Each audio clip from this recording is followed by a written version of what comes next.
이재명 대통령 의혹을 다시 볼 필요가 있어요. 이제 예. 책도 여러 번 나왔고 의혹도 많이 남아 있잖아요. 정치인 절대 믿지 말라고 한 적도 있고요. 그렇죠. 그죠? 그다음에 그 지지하되 숭배하지 말라고 그랬고요. 그렇죠. 그죠? 예. 도구라고 그랬죠, 본인. 그다음에 정치인은 도구라고 그랬고요. 그렇죠. 예. 그다음에 권력이 아니라 권한이 필요해서 대통령 하려고 하는 거라고 그랬습니다. 그리고 그 권한으로 뭘 하느냐? 국내민복을 정진하는 일을 하겠다고 그랬습니다. 그리고 정치는 정치인이 하는 것 같지만 결국은 국민이 합니다. 그래서 그 책이 베스트셀러 1등도 했습니다. 교보에서.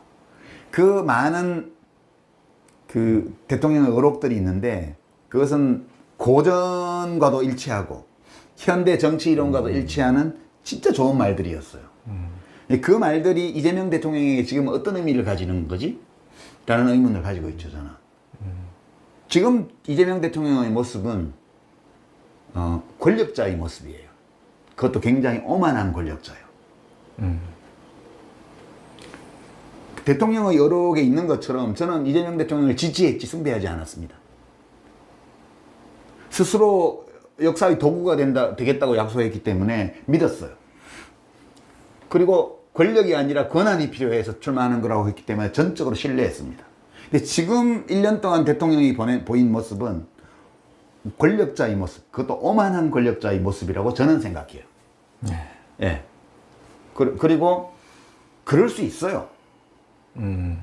아니, 우리가 사람을 잘못 봐서 지지했을 수도 있고요.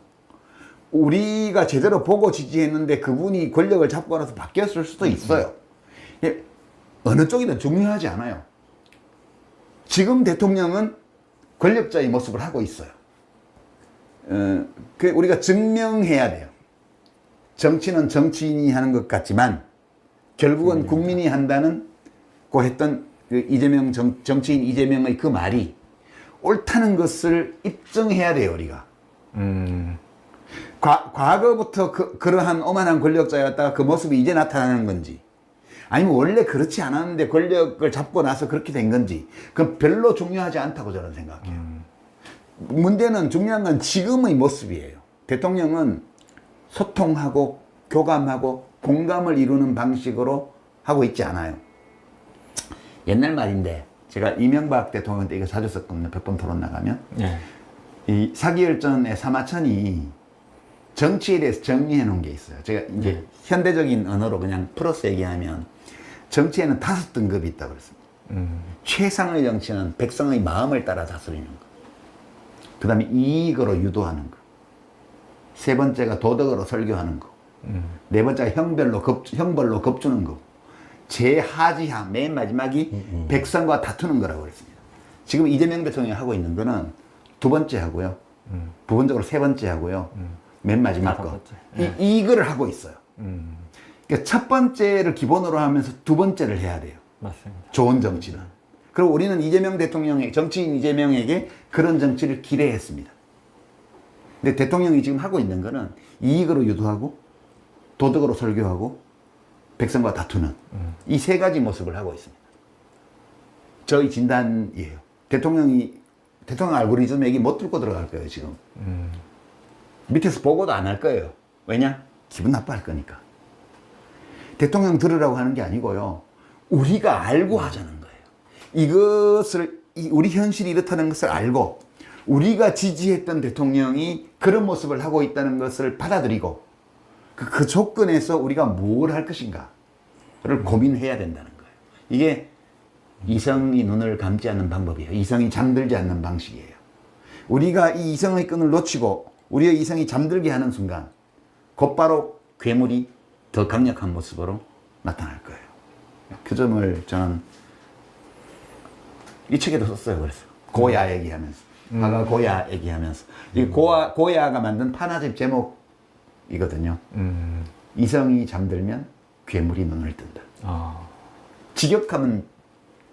직역하면 그렇다던데 이성의 잠은 괴물을 낳는다. 직역하면 스페인어로는 그렇게 써져 있는데 좀 멋있게 번역하면 이성이 잠들면 괴물이 눈을 뜬다. 이게 실망할 필요 없어요. 절망할 필요 없어요. 그냥 이런 일도 일어날 수 있어요. 우리가 믿고 지지했고 기대했던 대통령이 우리가 상상했던 그것과 다른 모습으로 현실의 권력자가 되어서 나타날 수 있어요.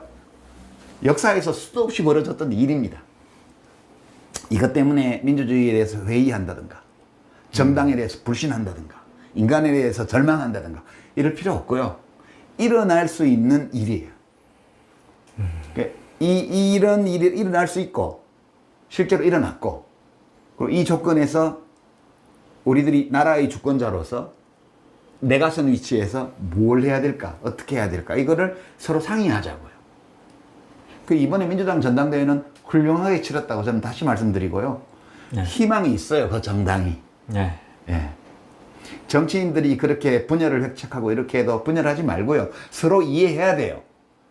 그러니까 이 김민석과 그 친명을 찍은 유권자들은, 당원들은 정청래와 그 3인의 최고위원을 찍은 당원들이 왜 그랬는지를 이해하려고 노력하고요.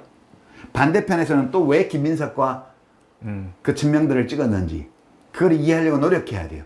그 당원들은 잘못이 없어요. 그리고 결과도 훌륭하게 냈습니다. 서로 이해만 하면 달라진 국면, 다음 국면에서 또 선택을 할 수 있는 상황이 왔을 때, 그때는 이번 전당대회보다 훨씬 더 훌륭한 선택을 하게 되리라고 저는 봐요. 민주당은 그 정도 되는 당 같더라고요, 제가 보니까. 예. 그 점을 위로를 드리고, 당원이 아닌 시민들도 이번 과정에서 함께 참여하셨기 때문에 저는 그 환멸에 빠지지 말자. 괜찮아요. 일어날 수 있는 일이에요. 예. 예. 나라 망하지 않아요. 예. 그리고 우리가 마지막 기대는 이재명 대통령은 여론을 살피는 사람이다. 그것까지 무너지면 그 다음부터는 달리 방법이 없어요. 그 점을 믿고 민심을 만들어 가보자고요. 예. 예.